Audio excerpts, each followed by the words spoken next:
मेरा मतलब है कि जब भी कोई व्यक्ति हमारे घर में आता है या हमारे ऑफिस में आता है या हमारे व्यापारिक संस्थान में आता है, हम उसे जो है पानी परोस करके गिलास में देते हैं। कभी आपने गौर किया कि वो व्यक्ति कभी एक घुट पानी पीता है, कभी आधा गिलास पानी पीता है और कभी जो है आवश्यकता ना होने पर भी पूरा पानी पी जाता है। आपको जान के हैरानी होगी कि एक घुट पानी आदमी पीकर छोड़ देता है तो केवल बचे हुए पानी की बर्बादी नहीं है, उस पानी को शुद्ध करने में हमारे जो आरओ है उसने कितना पानी बर्बाद किया है। बाकी वो गिलास उठ करके वापस से सिंक में जाता है और फिर से उसकी धुलाई में कितना पानी खर्च होता है।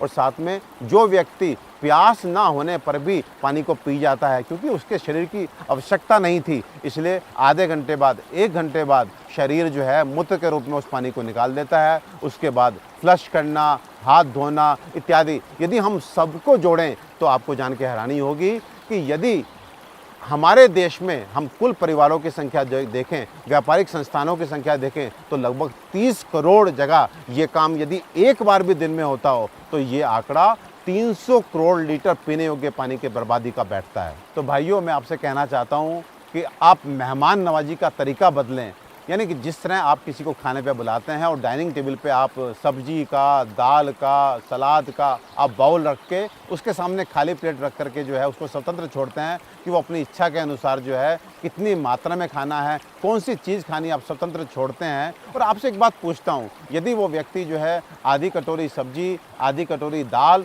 और थोड़ी सी रोटी अपनी प्लेट में छोड़ करके उड़ जाता है तो आपको कितना बुरा लगता है, केवल इसलिए कि थोड़ी मेहनत आपकी लगी है, थोड़ा पैसा आपका लगा है। लेकिन पानी को लेकर के लिए मैं आपको ध्यान दिलाना चाहता हूँ, जब कोई व्यक्ति एक घुट पानी पी करके बाकी पानी को छोड़ करके टेबल से उड़ जाता है तो ना उसको बुरा लगता है ना आपको बुरा लगता है। मुझे लगता है कहीं ना कहीं हम पानी के लिए पे नहीं कर रहे हैं, आज हम पानी के लिए तरस नहीं रहे हैं, तो इसलिए पानी की बर्बादी हमें दुख नहीं दे रही है। लेकिन सचेत करना चाहता हूँ कि वो दिन दूर नहीं जब बूंद बूंद पानी के लिए हम लोग तरसेंगे। तो अतिथि सत्कार यानी कि मेहमान नवाजी का तरीका बदलें, पानी की बंद बोतल और साथ में गिलास अतिथि के सामने रखें और उसको अपनी इच्छा अनुसार पानी की आवश्यकता है कि नहीं आवश्यकता है, कितनी आवश्यकता है, उसके लिए स्वतंत्र छोड़ें।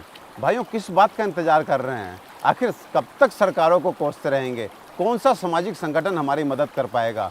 इस स्थिति को हमने ही पैदा किया है और हमारे खुद के प्रयास ही हमें इस संकट से बाहर लेकर के आएंगे। अब तो सुधरो, अपनी जिम्मेदारी को समझो, ऐसा ना हो कि आने वाली पीढ़ियां पानी के अभाव में हमें कोसते हुए खत्म हो जाएं।